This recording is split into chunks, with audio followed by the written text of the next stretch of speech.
I'm pretty excited. I'm just about to put this 5-liter Coyote engine into this 2009, what was a V6 Mustang. What I've done though is I've taken pretty much everything off this 2014 Mustang GT, suspension, wiring harness, interior, dash, everything else, and put it into this body shell already. And now I'm just waiting to get the engine in and get it installed. I'm just waiting for some help to put it in, but I will keep you informed if I have any problems getting it in there.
Well, the Coyote has landed, but that was a lot more work than I thought it would be.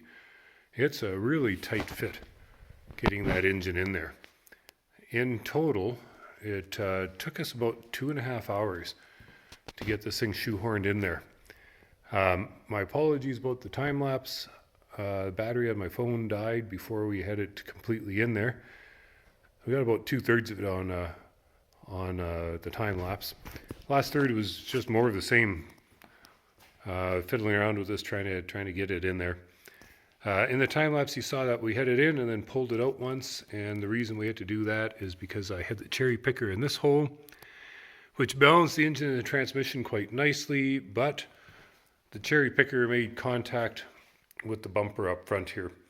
And that bumper is glued on as well as being bolted on, so it's not an easy thing to remove. So what we did instead is we moved the cherry picker back to this hole, and that allowed us to get enough room with the bumper, but it made it really tail heavy, and I think that made it more difficult to get in there. We had a floor jack on the transmission, and I had to play around with angles to get it sitting at exactly the right angle, so we had enough clearance in the firewall, and the oil pan cleared the K-member, and we could lower it in there and get it on top of those engine mounts down there. Next step is just to make sure I can get at all the wiring connections, and then I will tighten up the bolts on the the transmission cross member. And then it's just a matter of putting the intake manifold back on, getting the exhaust hooked up, doing all the electrical connections, radiator, transmission cooler, air conditioning condenser. Yeah, there's lots of stuff. So that's all next. Well, we weren't careful enough when we put the engine in, and we squashed a connector. It's this 50-pin connector that goes onto the ECM. I'm really lucky though that the 2006 had the same connector, and I'm able to swap over the wires into this connector, and it fits nicely into the ECM. I've made a short video on how exactly to get those wires out of there. I'll provide a link to that in the description. It is a fair bit of work though, especially since this connector is damaged. Getting the wires out of there isn't that easy, so this will be a few hours to get everything swapped over. Well, I got the exhaust hooked up. I was a little bit worried about that because it was quite a gap between the catalytic converters and the exhaust manifold there, about 2 or 3 inches. And I couldn't easily pull it into place. So what I did is just put a couple of ratchet straps around the catalytic converters. And that just goes to holes in the K-member. And took a fair bit of force, but I was able to pull those catalytic converters right up into the exhaust manifolds and get that bolted up. So that worked out really good. And the exhaust appears to be nice and tight underneath the car right along, so I'm happy about that. Well, I'm making progress. Got the intake manifold on, hoses and wires all connected. So far, I haven't found anything where I can't find a home for it, so that's a good sign. And yeah, the 5-liter fits very nicely in this engine compartment. Basically, it's the same engine compartment, even though the body style has changed between these two cars. So everything went in good. Had to re-drill a couple of holes for wires and stuff like that, but nothing too major. There's that connector that I was working on earlier. It's plugged into the ECM. I think I've got everything hooked up underneath. I got the drive shaft connected. Steering linkage is connected. O2 sensors are hooked up. Power steering, can't see it here, but wires hooked up to that. So I think it's getting close here. I just have to get all the stuff up front here, the rad and transmission oil cooler, air conditioning, condenser, all that stuff hooked up. That might be a little bit tricky because both of these cars, this one was in an accident and this one had a blown engine, so when I got them, both already had the rads and a lot of the stuff up front pulled out, so I'm hoping I've got all the parts to put that back together, but I will let you know if I got problems there. I got the rad and the transmission oil cooler in, and I found all the pieces to make that happen. It wasn't too bad.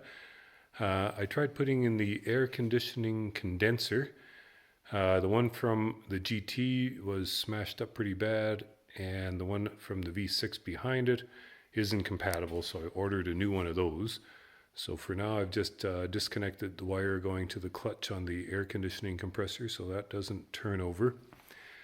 I think I've got everything else ready to fire up here. I've got a couple of gallons of gas in the tank. I put about a gallon of coolant in it. That's all I had, but it'll be enough to see if it fires up. I'm just waiting for my brother to show up. I want 2 people here so he can start it up and see if there's oil pressure, and I'm going to be watching out here to see if there's any leaks. And what I'm going to do before I fire up is actually take that engine cover off, just so I can check under there and see if there's any fuel leaks. Okay, so I'm just about ready to fire it up. I'll be looking all over the place while it's cranking here, so excuse the jerky camera. Okay, Terry, go ahead.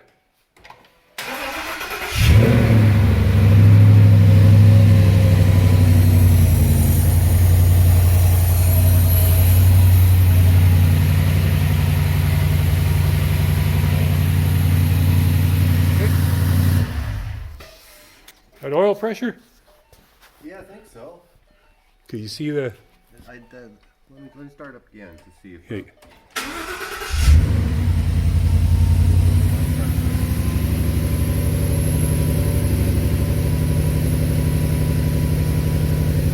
Any lights for it. Oil change required. Okay, shut her down. You don't see any... No, I don't even know where the oil pressure...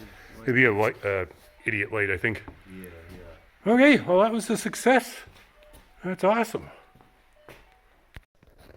Well, that first start was very encouraging. That means that there's no major problems with the wiring. There was a few errors showing up on the dash, mainly related to the braking system. I need to bleed the brakes yet. But beyond that, it seems pretty good. I just have to get some more fluids in it, get some more coolant in it. Transmission fluid will be low. because it's a new cooler and stuff there. So I'll get that all topped up. Still got to switch over the doors and mirrors, brakes, get all the lights working, get the bumper back on it, get the antenna on. So still a little bit of a list of things to do, but getting shorter all the time. Thanks a lot for watching.